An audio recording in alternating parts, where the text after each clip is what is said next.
Hot అంశాలపై debate news బెంచ్కి స్వాగతం. భారతదేశంలో భారతీయ జనతా పార్టీ వరుసగా మూడోసారి అధికారంలోకి వచ్చింది.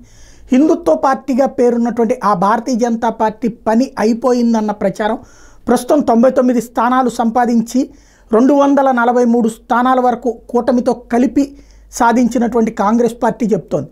అదే సందర్భంలో భారతీయ జనతా పార్టీని టార్గెట్ చేస్తూ హిందుత్వ అంశంలో కూడా భారతీయ జనతా పార్టీ విఫలమైందంటూ స్వామీజీలు రంగంలోకి దిగటం అన్నటువంటిది పెద్ద చర్చనీయాంశమైంది.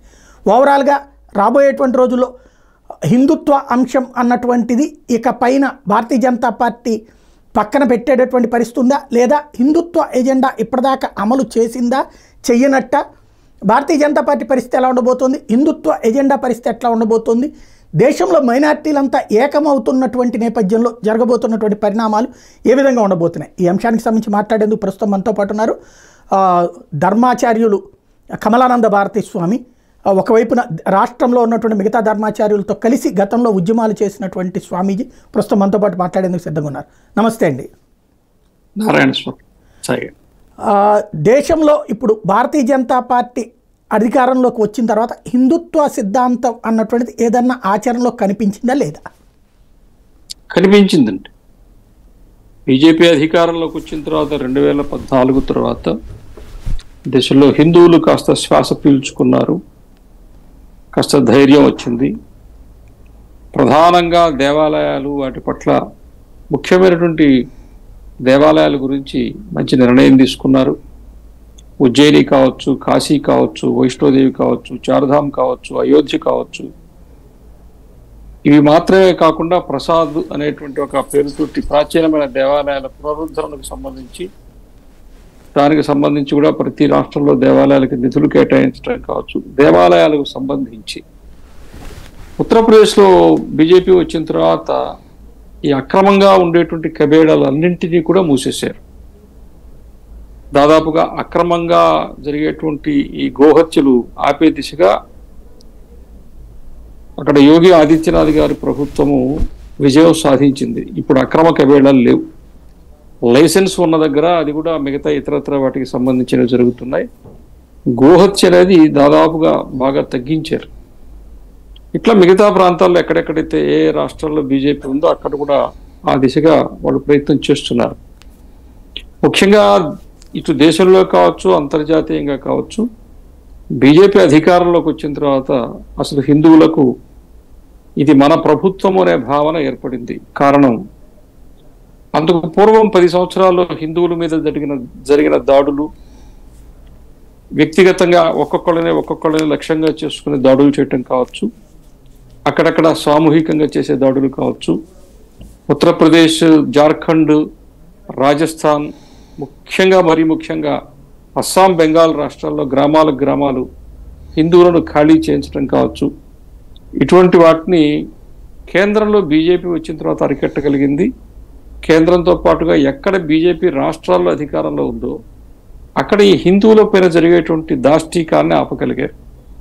ముఖ్యంగా ఉత్తరప్రదేశ్లో ఈ రౌడీలు, గూండాలు హిందువులను ఖాళీ చేయించడం, వాళ్ళ ఆస్తులు లాక్కోవటం, హిందువుల అమ్మాయిల్ని బలవంతంగా తీసుకువెళ్ళిపోయేటువంటి ఈ పరిస్థితి నుంచి యోగి ఆదిత్యనాథ్ గారి ప్రభుత్వం చాలా చక్కగా వ్యవహరించింది.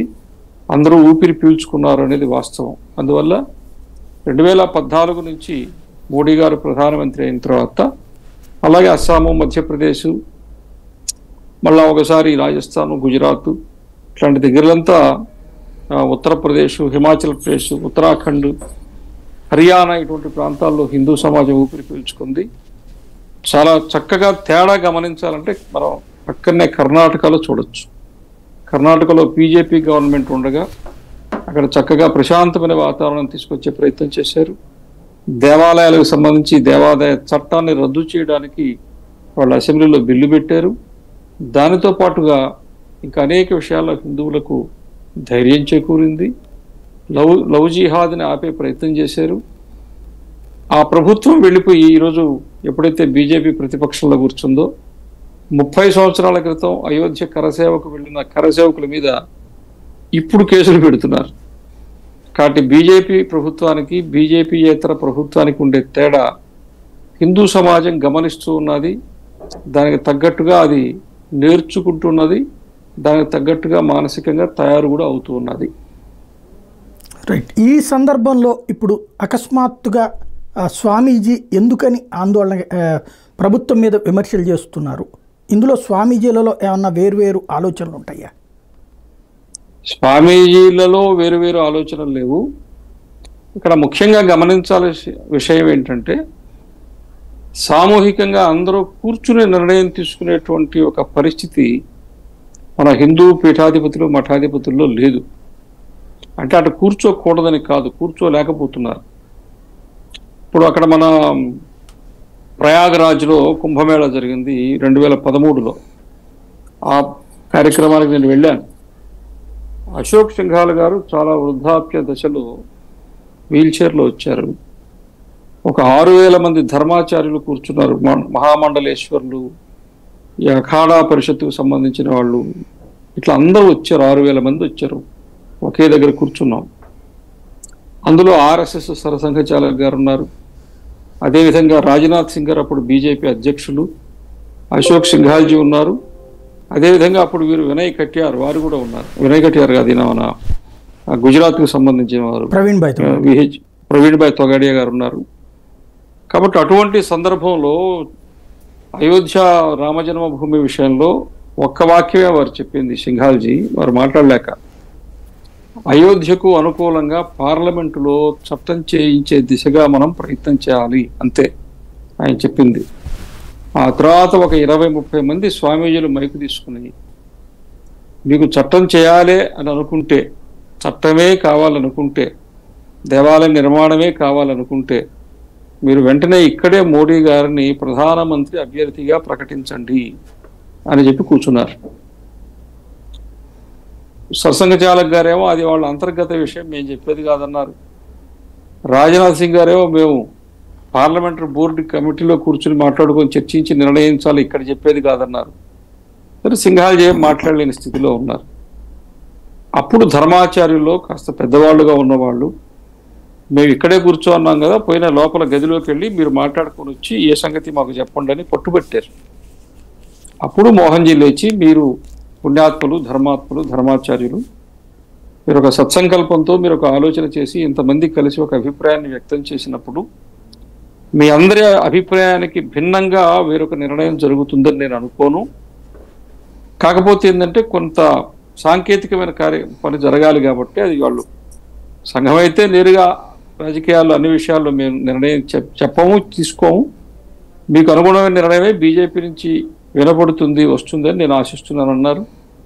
రాజ్నాథ్ సింగ్ గారు కూడా అందరికీ నమస్కరించి, మీరు చెప్పిన దాన్నే మేము పార్లమెంటు బోర్డులో ఆలోచిస్తాం, మీరు చెప్పినటువంటి సూచన సలహాయే నిర్ణయం కూడా అవుతుంది అని మీకు మేము వాగ్దానం చేస్తున్నాం అని చెప్పి ఆ రకంగా చెప్పి ఆ కార్యక్రమాన్ని పూర్తి చేశారు. తర్వాతనే మోడీ గారు ప్రధానమంత్రి అభ్యర్థిగా ప్రకటించబడ్డారు. కాబట్టి ఈ దేశంలో ఉండేటువంటి ఆ కార్యక్రమంలో శంకరాచార్యులు వారు ఉన్నారు, మన చిన్నజీర స్వామి వారు ఉన్నారు, హంపి స్వామి వారు ఉన్నారు. ఇక్కడ ఉత్తర భారతదేశం నుంచి మొత్తం మహామండలేశ్వరులు అందరూ ఉన్నారు అక్కడ. కాబట్టి ఈ దేశంలో ఉండేటువంటి ధార్మిక శక్తి, మఠాధిపతులు, పీఠాధిపతులు ఎవరు ఉన్నారో వీళ్ళందరి ఏకాభిప్రాయమే మోడీ గారు ప్రధానమంత్రి అభ్యర్థిగా వచ్చారు. 2013లో ప్రకటించారు, 14లో ప్రధానమంత్రి అయినారు. ఆ తర్వాత ఇక్కడి నుంచి విషయం చెప్తాను. అసలు మఠాధిపతులు, పీఠాధిపతులు బీజేపీకి సహజంగా అనుకూలంగా ఉంటారు. బీజేపీ వాళ్ళు వచ్చి కలిశారా లేదా, వాళ్ళు వచ్చి పీఠాలకు వచ్చారా, మఠాధిపతుల దగ్గరికి వచ్చారా, అడిగారా లేదా, ఇవన్నీ పక్కన పెడితే సహజంగానే హిందుత్వము అనే దానికి ఒక ఆధారంగా ఉంది కాబట్టి బీజేపీ ఆ రకంగా సహజంగానే పీఠాధిపతులు, ఇప్పుడు గణపతి సత్యానంద స్వామీజీ ఒకసారి అయితే నేరుగా కమలానికే ఓటేయమన్నారు. ఒకసారి మీరు పోలింగ్ బూత్కి వెళ్ళినప్పుడు మీ హృదయ కమలంలో ఏ భావన తోస్తే దానికి ఓటేయండి అని చెప్పారు. ఇప్పుడు గణపతి సత్యానంద స్వామీజీ దగ్గరికి ఏ బీజేపీ నాయకులు వెళ్ళి మాకు మీరు ఇట్లా చెప్పండి అని అడిగారు? లేదు. అలాగే చాలామంది ధర్మాచార్యులు అత్యంత సహజంగా బీజేపీ అధికారంలోకి రావాలని లేదా వాళ్ళ ద్వారా పరిపాలించబడాలని, అప్పుడు మాత్రమే ఈ దేశంలో హిందువులతో సహా మిగతా అన్ని మతాల వాళ్ళు సహజీవనం బాగుంటుంది, ఈ సంతుష్టీకరణ రాజకీయాలు ఉండవు అనేటువంటిది ప్రబలంగా నమ్ముతూ ఉన్నారు ధర్మాచార్యులు. కాబట్టి ఇప్పుడు ధర్మాచార్యులు బీజేపీకి వ్యతిరేకంగా కానీ లేదా మోడీ గారికి వ్యతిరేకంగా కానీ ఎవరికి ఏమీ ఆలోచన లేదు, ఎవరికి ఆ భావన లేదు. ఒక్క అవిముక్తేశ్వరానంద స్వామిజీ ఆయన ఒక్కరు మాత్రమే మొదటి నుంచి, మరి ఆయన ఎందుకు అలా మాట్లాడుతున్నారో తెలీదు, సందర్భం వచ్చిన ప్రతిసారి కూడా ఆయన వ్యతిరేకంగా మాట్లాడుతున్నారు. ఆయనతోటి ఎవరికి సంబంధం కూడా ఉన్నట్టుగా నాకేమీ అనిపించడం లేదు. ఆ ఒక్కరు తప్పితే మిగతా వాళ్ళు ఎవరు అట్టలేరు.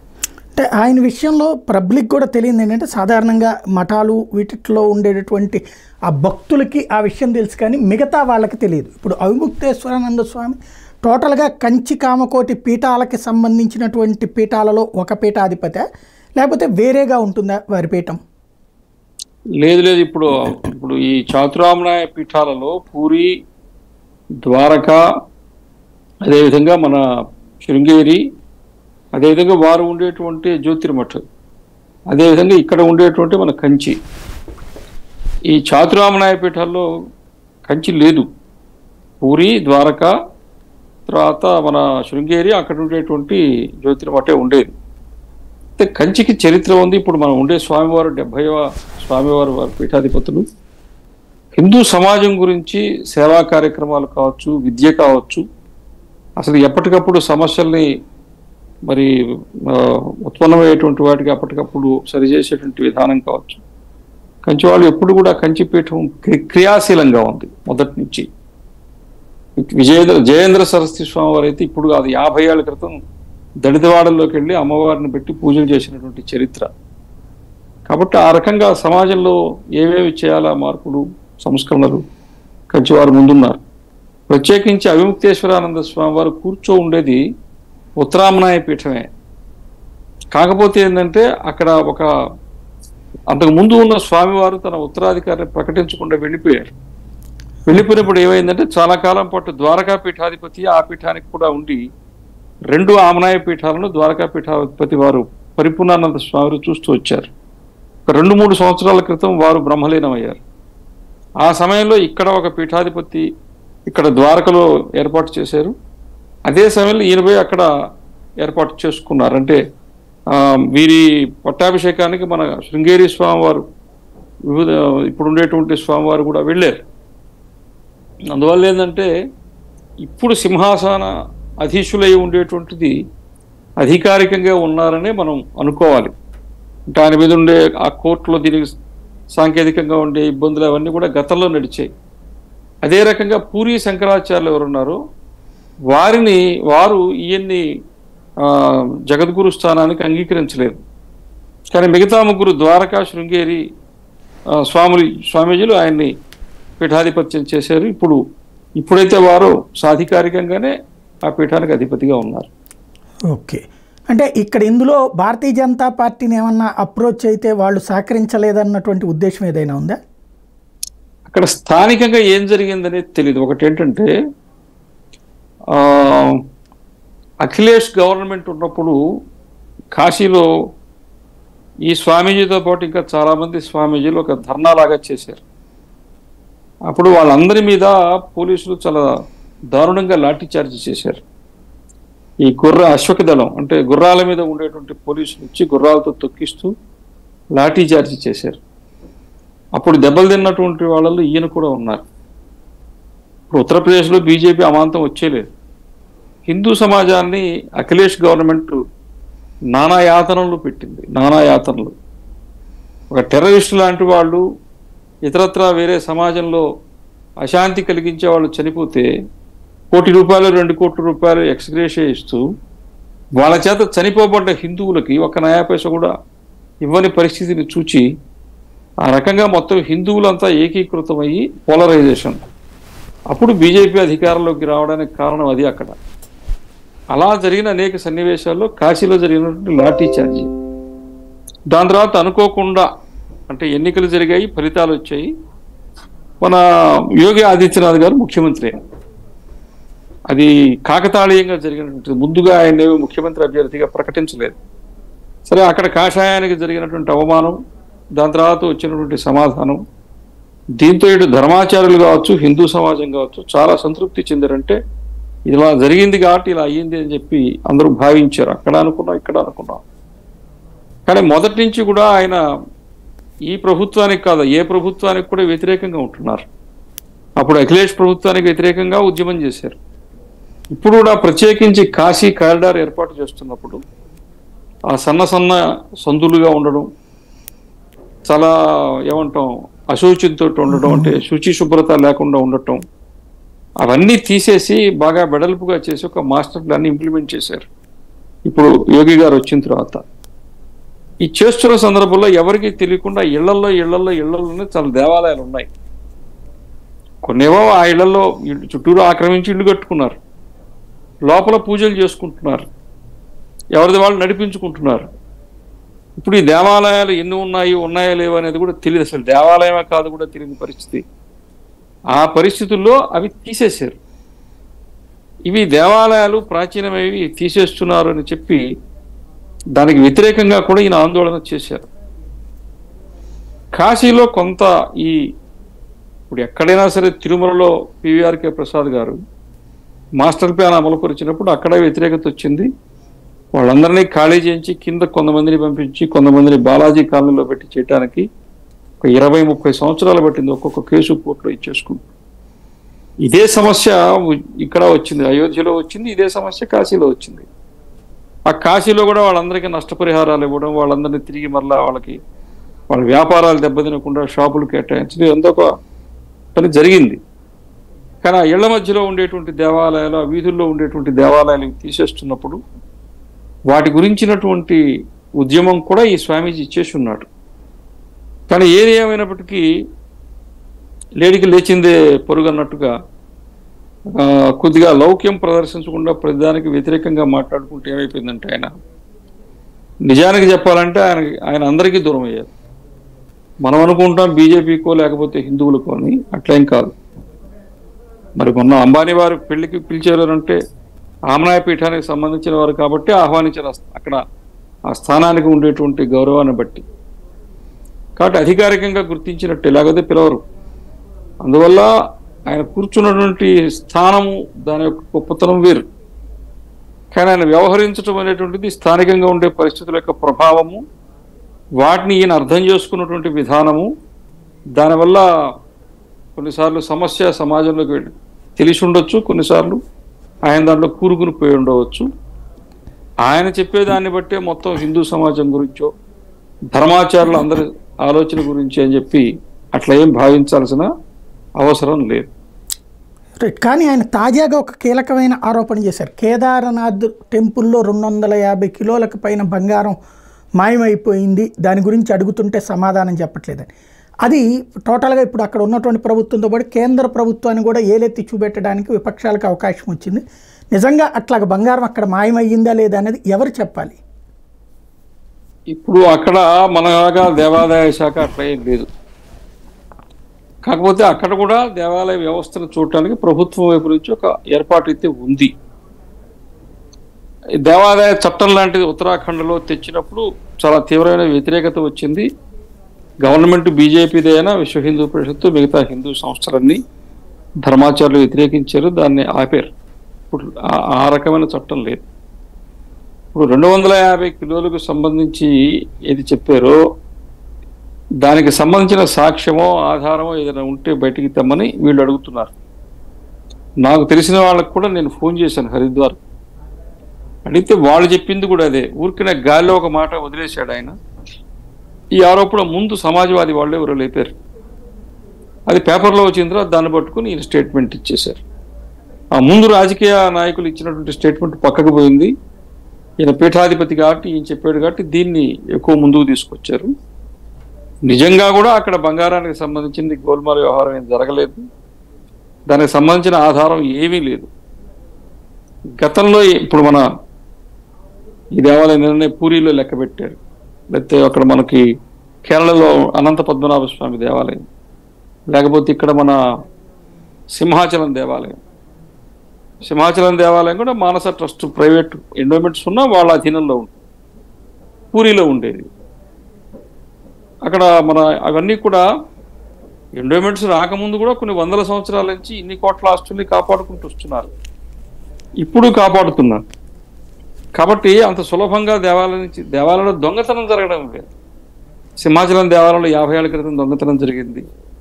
కనకదుర్గమ్మ దేవాలయంలో ఒక 2 ఏళ్ల క్రితమే ఆ వెండి ఏనుగులు పోయినాయి. అక్కడక్కడ జరగచ్చు, దొంగతనాలు జరగచ్చు, చిన్న గ్రామాల్లో అయితే ఎప్పుడు జరుగుతూనే ఉంటాయి.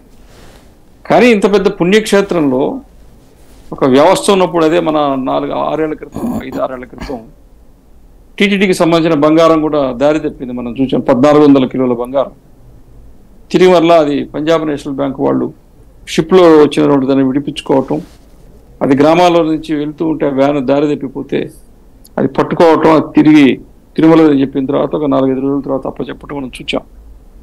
కాబట్టి కావాలని చేశారా లేదా పొరపాటున జరిగిందా అనేది వేరే, కానీ మొత్తం మీద సొమ్ము దక్కింది మనకి. అక్కడ అది కూడా జరగలేదు, ఊరికినే మాట అనేసారు అంతే.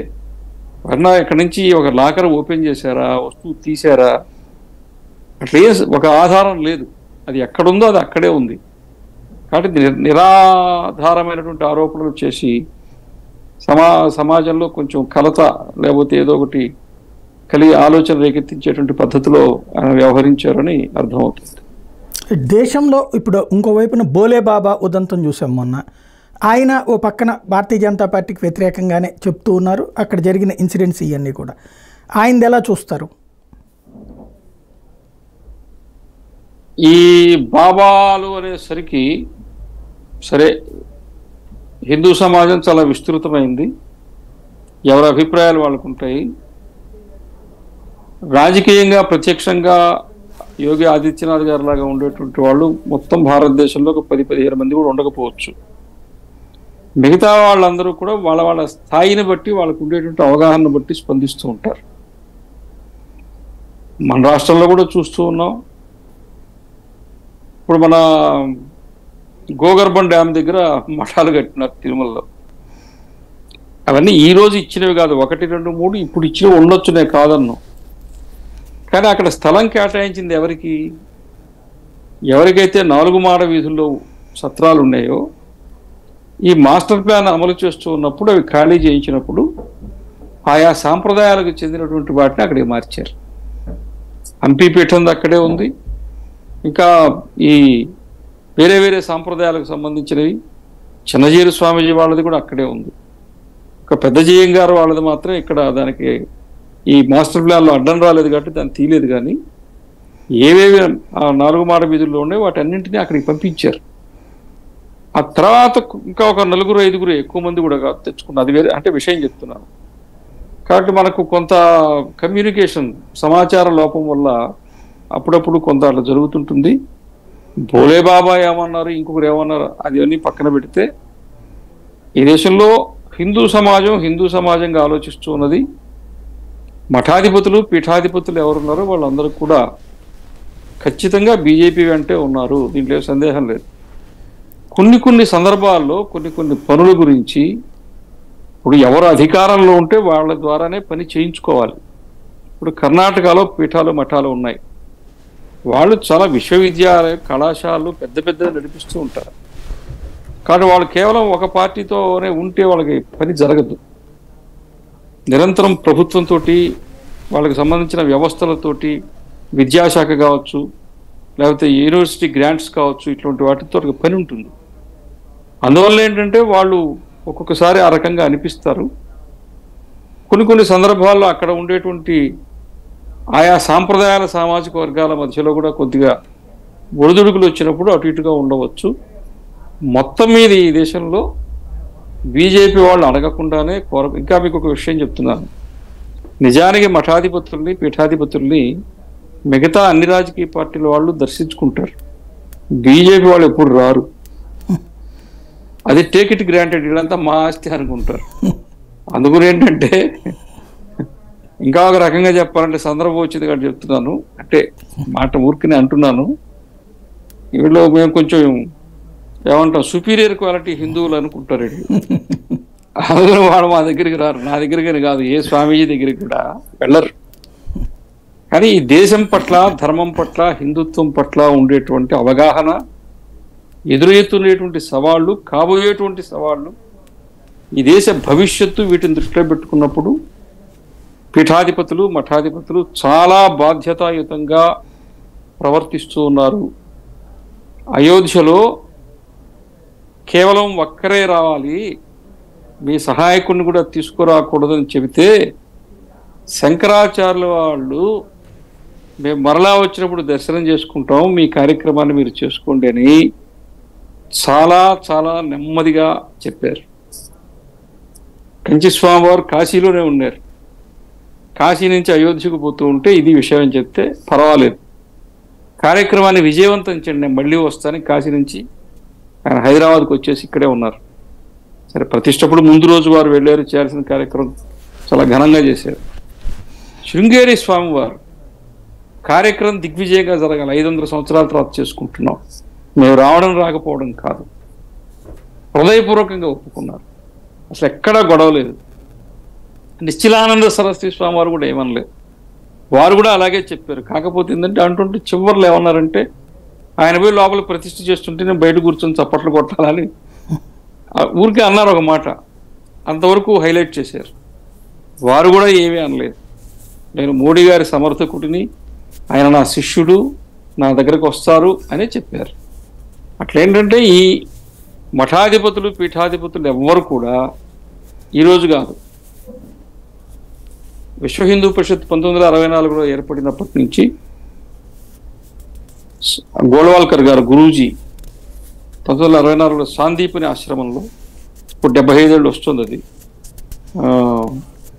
ఇక్కడ మన ముంబైలో ఏర్పాటు చేసినప్పటి నుంచి ఈ ధర్మాచార్యులని కలిపి ఒక దగ్గర కూర్చోబెట్టిన ప్రయత్నం చేసిందే విశ్వ హిందూ పరిషత్. అంతకుముందు దాదాపుగా ఎడమొహం పెడమొహంగా ఉన్నారు.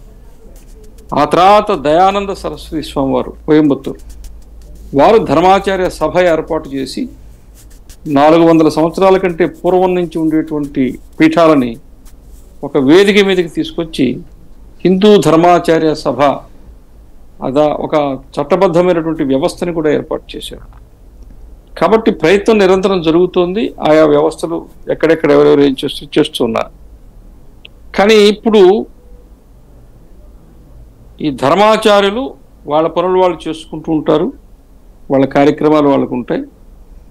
చాలామంది కేవలం సూచన మాత్రమే వాళ్ళ నోట్లో నుంచి ఒక మాట చెప్తారు. ఇప్పుడు మా బోటలో మేము వేదికలెక్కి బ్రహ్మాండంగా ఉపన్యాసాలు ఇస్తాం, అది కాదు. ఒక కంచి స్వామి వారు, ఒక శృంగేరి స్వామి వారు వాళ్ళ ఉపన్యాసాలు ఇవ్వరు, వాళ్ళ ఆశీస్సులు చాలు. వాళ్ళ అనుష్ఠాన బలంతో ఏమైనా చేయగలరు, వాళ్ళ అనుష్ఠాన బలంతో ఏమైనా వాళ్ళు సృష్టించగలరు. అందువల్ల వాళ్ళ ఆశీస్సులు ఉన్నాయి. మోడీ గారికి ఈరోజు అంతర్జాతీయంగా ఎంత థ్రెట్ ఉన్నప్పుడు ఆ మనిషి 4 సార్లు 5 సార్లు తప్పించుకుని బతికున్నారంటే, సాయి గారు, ఈ దేశంలో నెలకి 300, 400, 500 రూపాయలు జీతం తీసుకునేటువంటి అర్చకుడు పేదవాడు కూడా ఎవ్వరూ చెప్పకుండా స్వప్రయత్నంగా నేను నా భార్యా బిడ్డలు సుఖంగా ఉండాలని ఏ రోజైనా పూజ చేసుకోకపోయి ఉండొచ్చు గాక, కానీ మోడీ గారు బాగుండాలని ప్రతి అర్చకుడు పూజ చేస్తాడు దేవాలయంలో. అటువంటి వ్యక్తిత్వం అయింది. కాబట్టి ఆయన, నేను మీకు తెలుసు, నేను హైదరాబాద్లో ముషీరాబాద్లో ఉండేవాడిని. మాకు ఎల్లమ్మ అనే ఒక ఆమె మాల కులస్తురాలు, దళితురాలు, ఆమె ఇంట్లో పనిచేయడానికి వస్తుండేది. అంటే అందరి ఇళ్లలో పనిచేసేది. నాకు గదికి వచ్చి కాస్త శుభ్రం చేయడం, ముగ్గు వేయడం చేస్తుండేది. ఆమె 2013లో మోడీ గారిని ప్రధానమంత్రిగా అభ్యర్థిగా ప్రకటించిన తర్వాత ఒకరోజు ఆమె ఇల్లు ఊడుస్తున్న అన్నది, అయ్యా ఇప్పుడు ముఖ్యమంత్రిగా పేరు పెట్టారే, వాళ్ళ అమ్మ కూడా నా అలాగే ఇళ్లలో పనిచేసేదంట కదా. అయిపోయింది, ఎక్కడికి వెళ్ళాలో అక్కడికి వెళ్ళిపోయింది. అందువల్ల విజయం వచ్చింది. మాలాంటి పేద గుడిసెల్లో నుంచి నిద్రలేచి ఆ ఇంట్లో ఈ ఇంట్లో అంత అన్నం తెచ్చుకుని సదికూడు తినేటువంటి, పాసిపోయిన అన్నం తినేటువంటి ఇంట్లో పుట్టినవాడు ఈరోజు నాయకుడు అవుతున్నాడని చెప్పి ఈ దేశంలో కోట్లాది మంది పేదవాళ్ళ హృదయాలు తప్పించి హిందుత్వం దాన్ని దాటిపోయింది. అది దానివల్ల ఆయన ప్రధానమంత్రి అన్నాడు. అందుకనే వేరే వాళ్ళు ఈ రోజున పేదవాళ్ళ దగ్గర కౌగిలించుకొని మీతోటి ఉంటామని చెప్పుకోవాల్సిన దుస్థితిలో వాళ్ళు ఉన్నారు ఈరోజు. పూరి గుడిసెలోకి 2013లో వెళ్ళిపోయాడు ఆయన. అక్కడి నుంచి వచ్చినటువంటి విజయం ఇది. మనం దగ్గర నుంచి చూసినటువంటిది సమాజంలో మనం చూస్తుంటే మన రాజకీయంగా ఆలోచించేది కాదు, సామాజికంగా ఆలోచించినప్పుడు సమాజం దానికి ఒక హృదయం ఉంది, దానికి ఒక తపన ఉంది, ఎదుర్కొంటున్నటువంటి కష్టాలు బాధలు వీటన్నింటినీ పర్యవసానంగా ఈ ప్రభుత్వం, ఈ పార్టీ, ఈ నాయకుడు వచ్చాడు. లేదంటే అంత సులభం కాదు ఆ స్థానాన్ని కదిలించటం. కొద్దిగా మొన్న ఏదో అటు ఇటుగా ఉంటే ఇలా అయింది, పర్వాలేదు. అంటే హిందుత్వ ఏకీకరణ అన్నటువంటి ప్రయత్నం వేగం పుంజుకున్న టైంలో ఇప్పుడు మొదటి ఎదురు దెబ్బ ఇట్లాంటిదైతే రెండవ వైపున ఒకవైపున బోధిసత్వుడు అన్నటువంటి కాన్సెప్ట్తో ఒకవైపున అంటే బౌద్ధం వైపుకి కొంత, క్రైస్తవం వైపుకి కొంత, మరొక వైపున ఎస్సీ ఎస్టీల విభజన కొంత, ఈ ప్రయత్నాలు జరుగుతున్నాయి. దీని వెనకాల జరుగుతున్నటువంటి వ్యవహారం దీన్ని ఏ కోణంలో నుంచి చూస్తారు ధర్మాచార్యులు? ఇది ఖచ్చితంగా ఉంటుంది, వాళ్ళ ప్రయత్నాలు వాళ్ళు చేస్తున్నారు.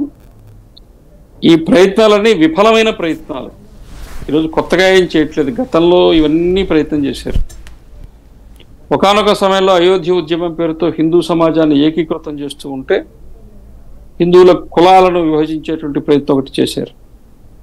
దాన్ని అధిగమించడం కోసం అద్వానీ గారు రథయాత్ర చేసి హిందువులందరినీ పులోమున ఒక దగ్గరికి చేర్చారు. ఈరోజు 2024 ఇప్పుడు ఉండేటువంటి పరిస్థితుల్లో అసలు సమాజం పట్ల ఏమీ అవగాహన లేక వాళ్ళ అంచనాలతో వాళ్ళు ఈ ప్రయత్నాలు చేస్తున్నారు. కానీ ఇప్పుడు 24 గంటలు అంటే వేరే వాళ్ళు చేసే ప్రయత్నాల్లాగా హిందూ సమాజంతో ఉండదు. వీళ్ళు సరిగ్గా ఏదో ఒక సమయంలో అలా మన కృష్ణానదికి వరదొచ్చినట్టు, గోదావరి నదికి వరదొచ్చినట్టు అది ఆ ప్రమాద హెచ్చరికను దాటి ఒక 2 రోజులు ప్రవహిస్తే మొత్తం కొట్టుకోబోతుంది. అది హిందూ సమాజం యొక్క స్వభావం. ఎప్పుడైనా సరే అటు పొద్దుస్తమానం యుద్ధం చేసేటువంటి ఉండదు. ఎప్పుడో ఒకసారి వస్తారు, పని చేసుకుంటారు, ప్రశాంతంగా ఉంటారు. వీళ్ళు ఏమి చేసినా హిందూ సమాజం ఈ రోజున గతంలో కంటే చాలా మెరుగైన పరిస్థితిలో ఉంది. మీరు గమనించండి సాయి గారు, దేవాలయాలకు వచ్చేటువంటి వాళ్ళలో యువతి యువకులు పెరిగారు. యోగా చేసే విషయంలో యువతి యువకులు పెరిగారు. లేదా ఇతరత్రా హనుమత్ జయంతి చేయడం కావచ్చు, శ్రీరామనవమి చేయడం కావచ్చు, గణపతి ఉత్సవాలు చేయడం కావచ్చు, ఇదంతా యువతి యువకులు చేస్తున్నారు. ఇప్పుడు ఈ రోజు ఉండేటువంటి ఈ జీవన విధానంలో పాశ్చాత్యీకరణ అయిపోయింది, లేకపోతే ఈ ప్రభావాలు ఉన్నప్పుడు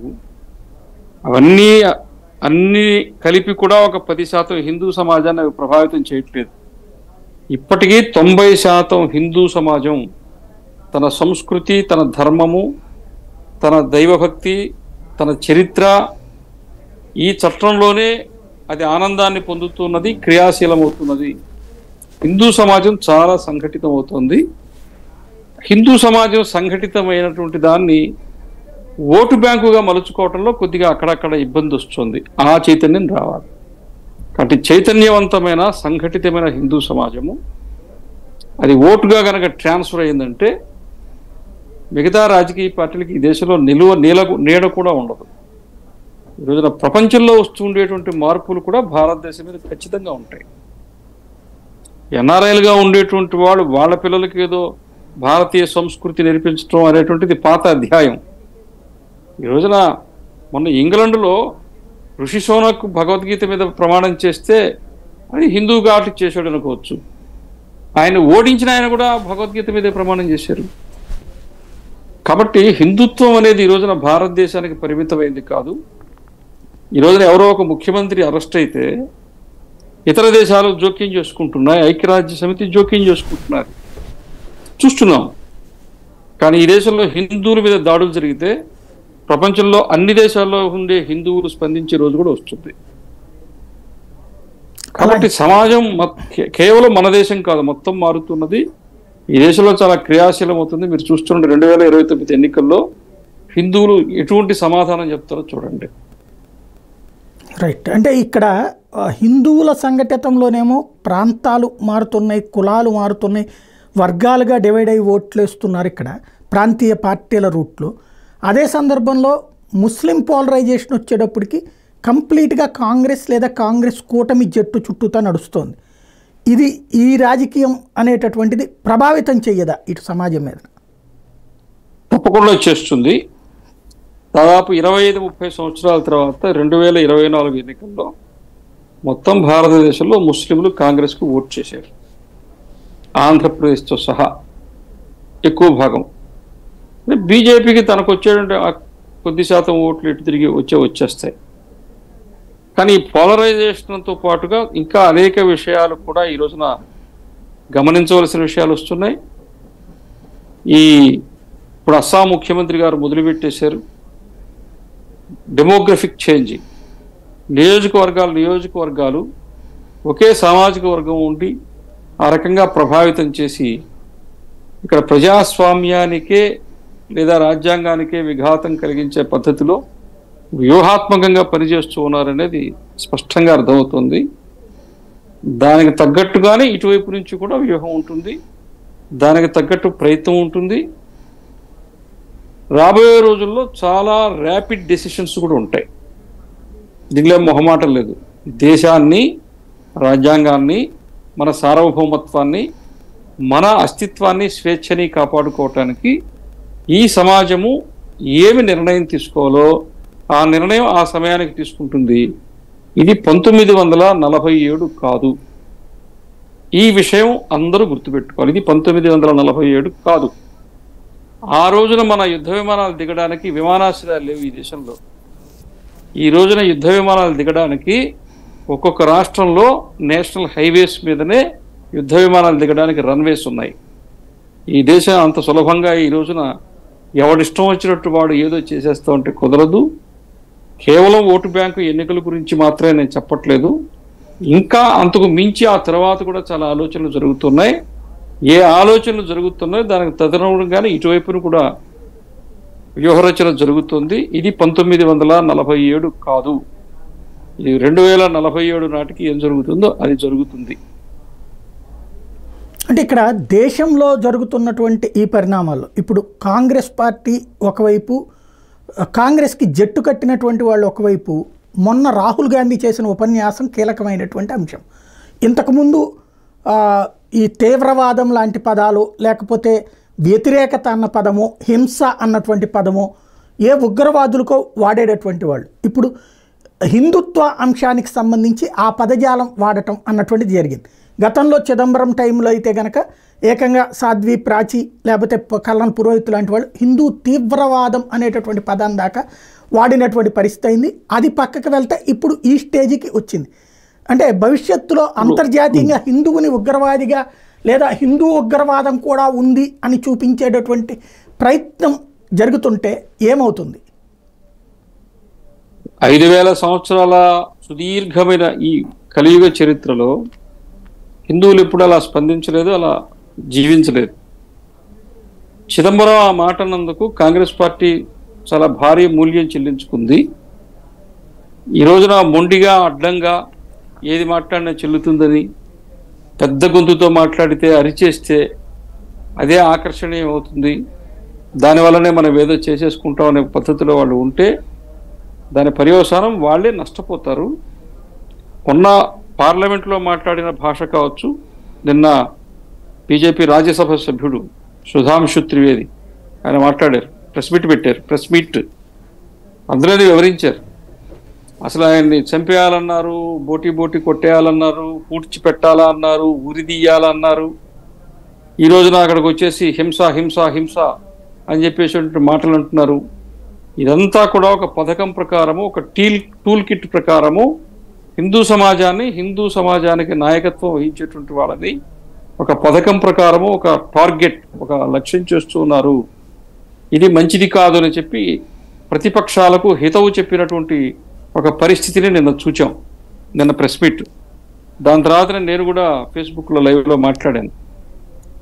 అంటే వాళ్ళు ఒక పద్ధతి ప్రకారం చేస్తూ వస్తున్నారు. అందరూ ఆయన మాట్లాడిన దాని గురించి చాలా గొప్పగా మాట్లాడారు. కానీ ఆయన మాట్లాడిన దానికి 100 రెట్లు ఎక్కువ తీవ్రతతోటి, ఆవేశంతో, అంతే తీవ్రతతోటి మోడీ గారు సమాధానం చెప్పారు. కాకపోతే కాంగ్రెస్ వాళ్ళు ఎప్పుడు మాట్లాడేసి వినకుండా వెళ్ళిపోతారు కాబట్టి వాళ్ళకి తెలియదు, వాళ్ళు వినరు, వెళ్ళిపోతారు పార్లమెంట్ నుంచి. కానీ మోడీ గారి రిప్లై అది చూసాము, ఇది చూసాము, పూర్తిగా ఆయన మాట్లాడిందంతా విన్నాం. మోడీ గారు మాట్లాడుతుంటే అసలు మాట్లాడనివ్వకుండా ఆ 1.5 సేపు వాళ్ళు ఎంత ఇబ్బంది పెట్టారో చూచాం. అయినా ఆయన ఎక్కడా కూడా తగ్గకుండా ఈల్డ్ కాకుండా మొత్తం మాట్లాడారు. ఆయన మాట్లాడింది వాళ్ళకి ఎవరికి అర్థం కావాలో వాళ్ళకి అర్థమైతే చాలు. అంత అక్కడ ఎవరు ఏం ప్రశ్నే లేదు. మాటలు చెప్పి కాలం గడుపుకుందాం స్థితిలో లేదు. హిందూ సమాజం అన్ని గమనిస్తున్నది. వీళ్ళు ఎంత అవమానపరుస్తారో దేవీ దేవతల్ని. పార్లమెంట్లో దేవుడిని అవమానపరిచారు. అంతకంటే ఇంకేం కావాలా? దేవుడు ఆయన రచన ఆయన చేసుకుంటాడు. అది నాయన ఇట్ట చెయ్యి, దీనివల్ల ఇట్ట అవుతుంది అని. కాబట్టి వాళ్ళ గొయ్యి వాళ్ళు తవ్వుకుంటున్నారు. స్వయంకృతాపరాధము. కాంగ్రెస్ పార్టీ తన స్వయంకృతాపరాధాన్ని తనే చేసుకుంటున్నది. లేని పక్షంలో ఈ దేశంలో ఖచ్చితంగా బీజేపీ ఒక్కటే ఎందుకు హిందువుల పార్టీ కావాలి? కాంగ్రెస్ కూడా ఎందుకు కాకూడదు? బీజేపీ హిందువుల పార్టీ అయినంత మాత్రాన ఈ రోజున ఏ ప్రభుత్వము చేయనన్ని పథకాలు ఈరోజు మైనారిటీలు వాళ్ళు చేస్తున్నారు. ఆ సంగతి మైనారిటీలు ఒప్పుకుంటున్నారు. మీరు మైనారిటీలు ఓటు బ్యాంకుగా మలుచుకున్నారు తప్ప వాళ్ళకి మీరు ఏం చేశారు? ఆ సంగతి వాళ్లే ఈరోజు అడుగుతున్నారు. అందువల్ల ఏంటంటే కాంగ్రెస్ పార్టీ తనను తాను హిందూ పార్టీగా చేసుకోవాలని ప్రయత్నం చేసింది. నామాలు పెట్టుకున్నారు, జంధ్యాలు వేసుకున్నారు, జడిదారి బ్రాహ్మణ్ అన్నారు, దత్తాత్రేయ గోత్రం అన్నారు. ఉపయోగం లేదు అనుకున్నారు, వదిలిపెట్టేశారు. ఇప్పుడు హిందూ వ్యతిరేకంగా మాట్లాడడం మొదలుపెట్టారు. ఏం చేయాలో తెలియని పరిస్థితుల్లో, అగమ్య గోచరమైన పరిస్థితుల్లో, ఏటు పాలుపోక అర్థం కాక ఈ రకమైన స్థితిలో వాళ్ళు ఈరోజు హిందువులను మొత్తము హిందూ సమాజాన్ని దూరం చేసుకున్నారు. కర్ణాటకలో అయిపోయింది. అలాగే మొత్తం భారతదేశంలో కూడా అలా వ్యతిరేకత చేసుకుంటూ ఉన్నారు. ఎల్లకాలం ఇదే నడవదు. ఇప్పుడు దాకా హిందువులు ఒక దగ్గరికి రావడం ఎలా జరిగిందో రాబోయే రోజుల్లో అలాగే జరుగుతుంది. కులము అనేది కూడా ఈరోజు అన్ని సందర్భాల్లో అన్ని దగ్గర కులం ప్రాతిపదిక కాదు, హిందుత్వమే ప్రాతిపదిక. హిందువులు కలుస్తూ ఉన్నారు. ఉత్తరప్రదేశ్లో కూడా హిందూ పోలరైజేషన్ రాబోయే 10 అసెంబ్లీ ఉప ఎన్నికలప్పటికే చూడండి చాలా మార్పు వచ్చేస్తుంది. కొద్దిగా ఏమంటాం వాళ్ళు ఏమరపాటుతో ఉన్నందువల్ల మొన్న ఏదో జరిగింది. అలా ఏం లేదు. మధ్యప్రదేశ్లో చూసాం, గుజరాత్లో చూసాం, జార్ఖండ్లో చూసాం, ఉత్తరాఖండ్లో చూసాం. తమిళనాడులో ఒక సీటు రాకపోవచ్చు, కానీ దాదాపు 10-12% ఓట్లు వచ్చాయి. కాబట్టి మొత్తము భారతదేశంలో హిందూ పోలరైజేషన్ జరుగుతుంది. ముస్లిం పోలరైజేషన్ కాదు ప్రమాదం. అసలు ఈ దేశమే మాది, మీరు వెళ్ళిపోండి అని కొంతమంది మాట్లాడుతున్నారు. అది ప్రమాదం. ఇది మా ముస్లిం దేశం, హిందువులు ఎక్కడికి పోతారో పోండి అని కొంతమంది మాట్లాడారు. అదొక నెరేటివ్, అదొక టూల్ కిట్ ప్రారంభించారు. అటువంటి ఆలోచన విధానము వాటితో ఎలా మనం ఎదుర్కోవాలనేటువంటిది ప్రభుత్వం కావచ్చు, మిగతా ఇతరత్ర ఆలోచన చేయాల్సి ఉంది. ఓటు బ్యాంకు రాజకీయాలు అయితే హిందూ ఓటు బ్యాంకు కంటే మించింది లేదు. హిందువులు పోలరైజ్ అవుతున్నారు. అంత సులభం కాదు దాన్ని బలహీనపరచడం. ఫైనల్గా ఒక్కటి చెప్పండి స్వామి, ఈవేళ భారతదేశంలో ఉన్నటువంటి ధర్మాచార్యులందరూ ఆ రోజు 2013లో ఒక ఆలోచన చేశారు. ఇది ఇప్పుడు ఇందులో కొంతమందిని ఇప్పుడు కర్ణాటకలో మొన్న కాంగ్రెస్కి మద్దతు ఇచ్చినటువంటి వాళ్ళు, లేకపోతే ఇప్పుడు బోలేబాబా లాంటి వాళ్ళు, లేకపోతే ఇప్పుడు ముక్తేశ్వర, ఇట్లాగా ఇంకొక గ్రూప్ని తయారు చేయాలి అనుకుంటే కాంగ్రెస్ పార్టీ అలాగ ముందుకొస్తే అవకాశం ఏర్పడుతుందా? ఇది మొదటి నుంచి ఉంది సాయి గారు, ఇప్పుడు కొత్తగా ఏం కాదు. కొంతమంది వేరేగా స్పందించడం అనేది ఇప్పుడు కాదు. అయోధ్య ఉద్యమం అప్పుడు కూడా మన ద్వారకా జగద్గురు శంకరాచార్యుల వారు కాంగ్రెస్ పక్షానే ఉన్నారు. అసలు పివి నరసింహారావు గారు ఆయన అధ్యక్షతన ఒక కమిటీ కూడా వేశారు. ఇప్పుడు డిసెంబర్ 6న ఢాంచాని తీసివేసిన తర్వాత అయోధ్య సమస్య పరిష్కారానికి ద్వారకా జగద్గురు శంకరాచార్యుల వారి అధ్యక్షతన ఒక కమిటీ కూడా వేశారు. అవేమీ పనిచేయలేదు, ఇవేమి పనిచేయవు. హిందువులు ఎదుర్కొంటుండేటువంటి అవమానాలు, ఎదుర్కొంటుండేటువంటి సమస్యలు, బయటకు వెళితే తిరిగి మన ప్రాణాలతో తిరిగి వస్తామని నమ్మకం లేని పరిస్థితుల్లో ఎవరైనా అందుకంటే వ్యతిరేకంగా కనుక మాట్లాడితే వాళ్ళకి ఏం విలువ ఉంటుంది? ఇప్పుడు మనం మాట్లాడుతున్నది నేను ఒక స్టేట్మెంట్ ఇచ్చాను అనుకోండి ఒక బీజేపీకి అనుకూలంగా, నా స్వార్థం ఏముంది? నాకేం కావాలా? నా గురించి కాదు కదా. హిందూ సమాజానికి ఎవరు మేలు చేస్తే, ఇప్పుడు ఎవరు మేలు చేస్తే, ఇప్పుడు మొన్న ఎన్నికలకి ముందు ఇక్కడ పవన్ కళ్యాణ్ గారు ఎక్కువగా హిందుత్వాన్ని గురించి మాట్లాడారు, లేదా దేవాలయాల గురించి మాట్లాడారు. ఆయన బాగా మాట్లాడుతున్నాడని అందరూ అన్నారు. ఇప్పుడు అధికారంలోకి వచ్చారు, ఇప్పుడు చేసి చూపించాలి. దేవాలయాల గురించి, దేవాలయాల భూముల గురించి ఈ ప్రభుత్వం ఎంత నిజాయితీతో వ్యవహరిస్తుంది అనేది వాళ్ళు రుజువు చేసుకోవాలి. అప్పుడు మళ్ళీ మన అభిప్రాయం మారుతుంది. అటు కాదంటే అట్లా ఏంటంటే వాళ్ళు ఇచ్చేటువంటి వాళ్ళు సమర్థన కావచ్చు, దేన్ని బట్టి వాళ్ళ కోసమా, రాజకీయ వ్యవహారం ఇతరత్ర ఏమైనా ఉన్నదా, ఇంకేమైనా ఇబ్బందులు ఉన్నాయా అనేది వేరే ఉంటుంది తప్ప, ఎవరైతే హిందుత్వానికి, హిందూ సమాజానికి భిన్నంగా, సమాజ ఆలోచనకి భిన్నంగా ప్రవర్తిస్తున్నారో వాళ్లకు ఏమీ విలువ ఉండదు, వాళ్ళ మాటకే విలువ ఉండదు, అదేమీ జరగదు.